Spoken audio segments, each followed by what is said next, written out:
I always felt like I was failing. Get afternoon, get it, earn somewhere. I think hustle culture is fool's gold.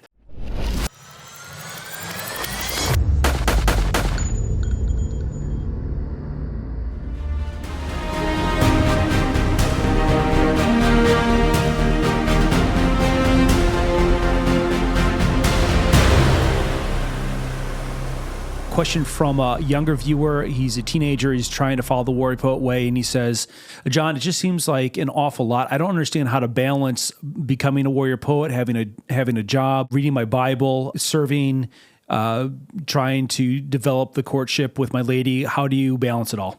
I think this is one of the greatest struggles of a good man. A good man is basically one who sets good priorities and balances well between those priorities. And it can feel a little bit daunting. It's like spinning plates constantly.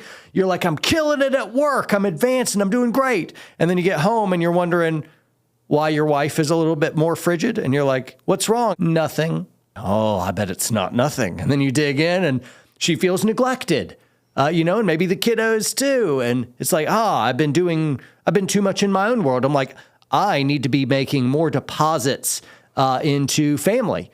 And you're like, but man, work. And I'm like, I'm really invested. I've really got stuff going on. And I'm like, man, you need to back off that throttle a little bit. Take your mind a little bit off that, even though it means a little less advancement, a little bit less money, a little bit less clout. Your rise in your career may not be as steep as you wanted, maybe a little bit flat, because you plan on going places in your business and keeping your family with you. And so it becomes this balancing act. For the longest, I felt like I was either killing it at home, family's happy, or work is happy. But being able to do both at the same time really well brought me as a young married man into a bit of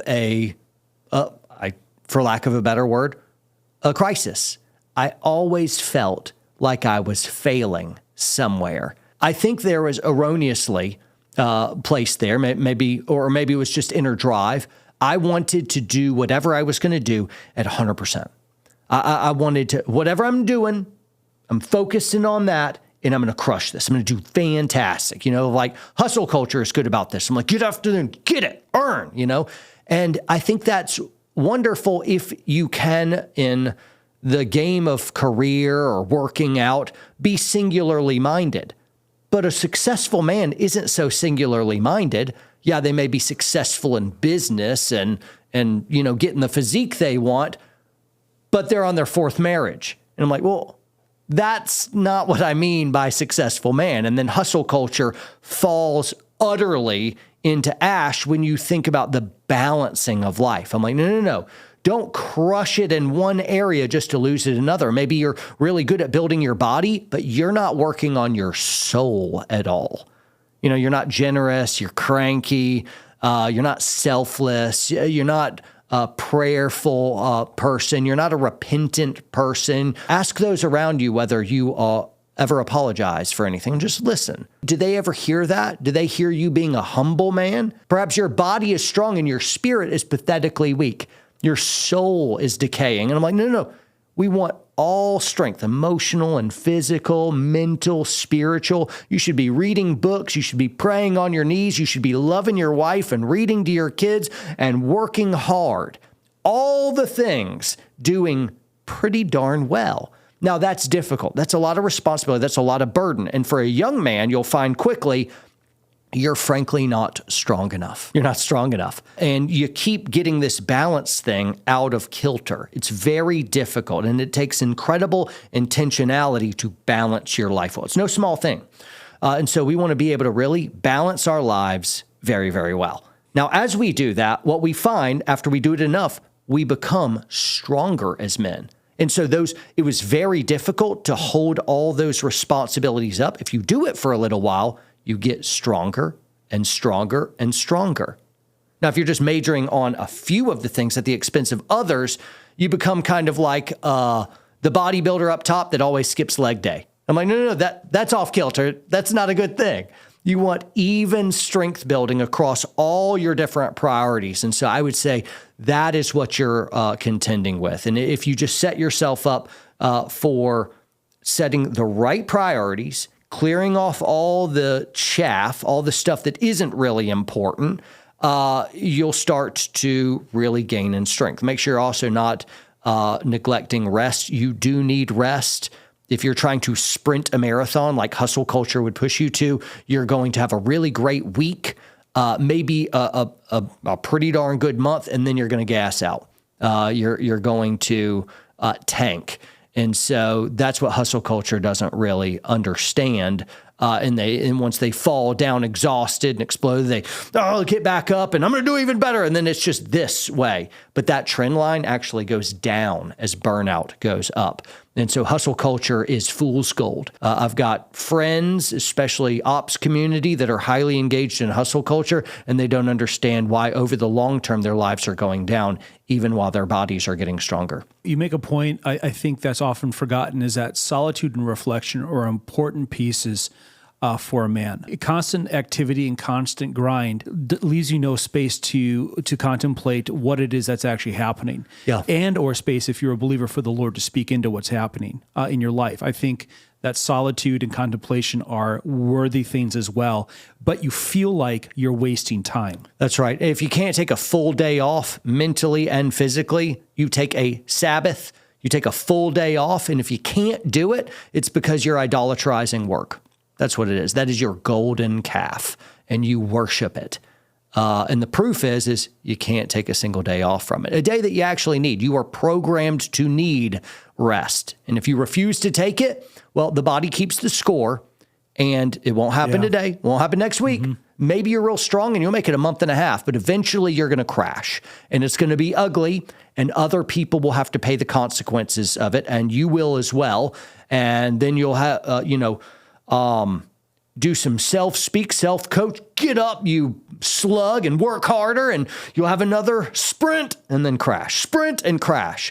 And the problem is, in the game of life, you're playing many games simultaneously, not the one or two that you're focused on. And so your life is going to be destroyed because hustle culture is stupid. And the other thing too is the viewer asking this is a younger gentleman. And I can't help but think that he sees the finish line way off in the distance, and he's trying to get there as fast as he can, where it will indeed take time. You need to be patient with the process. That's right. That's a good word. I like that. Absolutely. There's an old adage of people will overestimate what you can do in 1 year, but underestimate what you can do in 10. That's deep stuff. We jog the marathon. You don't walk it, and you don't sprint it. We jog. It should be hard. It should be difficult. It should be tiring. That's good. Dudes, you should always beat your wives to sleep because we're carrying more. We're built strong so that we can. I mean, not beat them. You don't beat them to sleep. Yeah. Yes, I do not mean like club your wife. And your wife not that. I mean, your wife's like, I hate bedtime. I mean, as soon as your head hits the pillow, you should be out within a minute. Why? Because you're loaded down with work and responsibility. If you are not fast asleep, well, you could have all kinds of different stuff going on. But I mean, generally, there's a general nugget in there. Some people are like, your mind just doesn't turn off. It takes a while because you're problem solving and not being able to put down. But typically for me, I am so exhausted under the responsibility I'm typically carrying each day. By the time my head hits the pillow, I am out within 1 minute, 2 minutes. Tops. My wife is astounded at how quickly I fall asleep, and it's because, well, I'm saddled with a lot of responsibility, and so I work hard, I play hard, and I rest hard, and so I'm getting good sleep because my life is balanced. Some people can't sleep, and you don't know why. Could be a medical condition. It could be that you have a lot of conflict, unresolved conflict. Could have all kinds of just different sin or difficulty or strife that's kind of eaten at your soul, and it manifests in the subconscious and it won't let you sleep.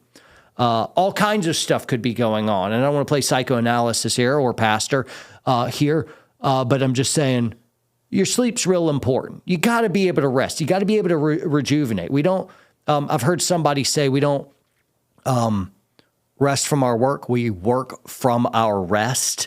And I don't know whether I believe that or not. I have no idea. And maybe even the distinction is a little bit absurd. But here, Your rest should replenish you so that you're ready to be, and let's go get another day, guys. Here we go. And we do it with hard work and with joy and with balance. And so that's what I'd urge all you guys to. That's the goal.